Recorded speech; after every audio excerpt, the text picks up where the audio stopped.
சற்றுமுன் வெளியான தகவல். கூட்டுறவு வங்கி நகை கடன் தள்ளுபடி.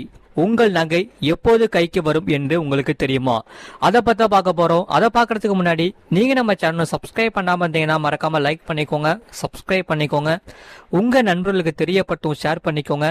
வீடியோவை கடைசி வரைக்கும் முழுமையா பாருங்க. கூட்டுறவு வங்கி நகை கடன் என்பது நிதி கஷ்டங்கள் வரும்போது சாமானிய மக்களுக்கு பெரும் துணையாக இருப்பதாகும்.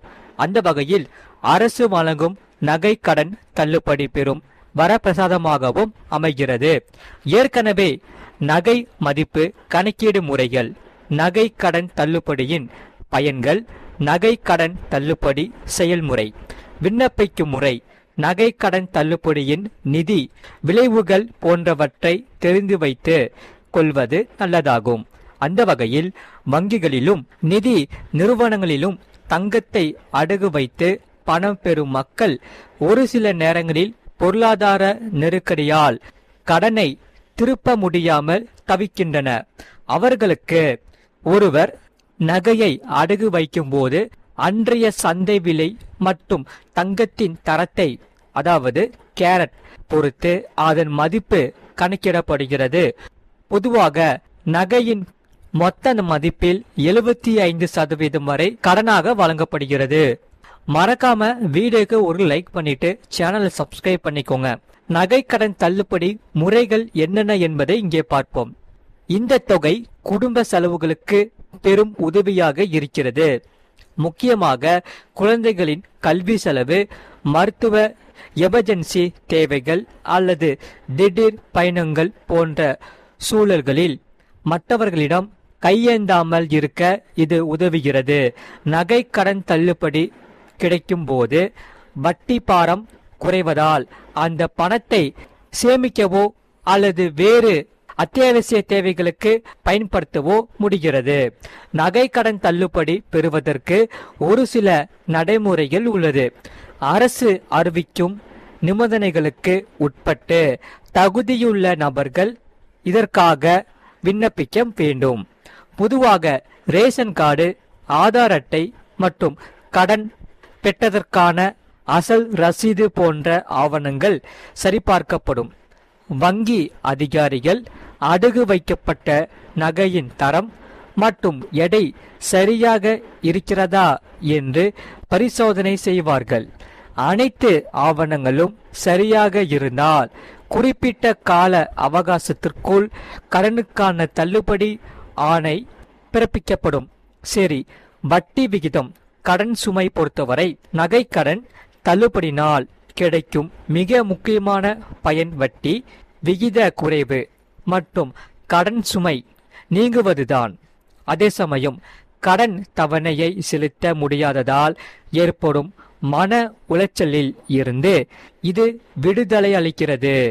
ஆனால் அதே சமயம் ஒரு சில நிதி விளைவுகளையும் கவனிக்க வேண்டும். அதாவது கடன் தள்ளுபடி செய்யப்படும் போது அது உங்கள் சிவில் ஸ்கோர் எத்தகைய தாக்கத்தை ஏற்படுத்துகிறது என்பதை அறிந்து கொள்வது அவசியம்.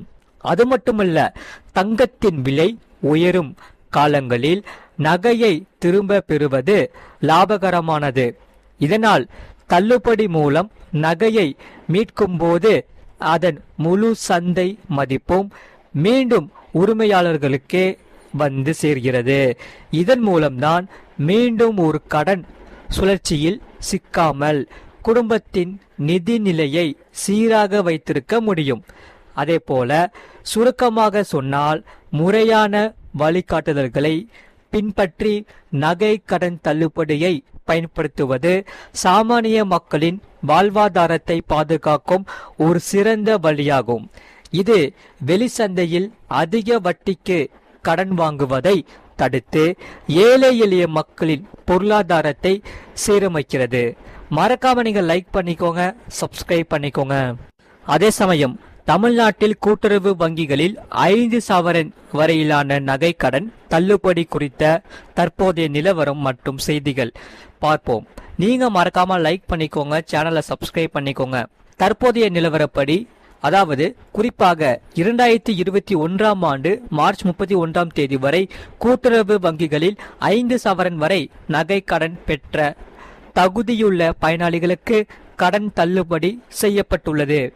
இதற்காக தமிழக அரசு சுமார் ரூபாய் 6000 கோடியை ஒதுக்கியுள்ளது.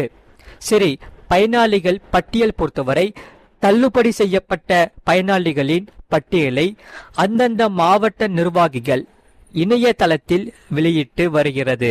உதாரணமாக திருவள்ளூர் மாவட்ட தள்ளுபடி பட்டியல் மற்றும் தென்காசி மாவட்டம் தள்ளுபடி பட்டியல் ஆகியவற்றை அந்தந்த மாவட்டங்களின் அதிகாரப்பூர்வ இணையதளங்களில் சரிபார்க்கலாம்.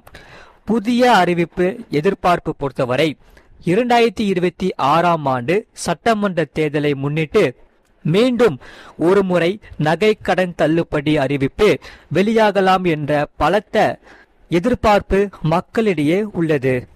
இதனால் திமுக மற்றும் அதிமுக ஆகிய இரு கட்சிகளும் இது தொடர்பாக வாக்குறுதிகளை தங்கள் தேர்தல் அறிக்கையில் சேர்க்க திட்டமிட்டு வருவதாக செய்திகள் தெரிவிக்கின்றன.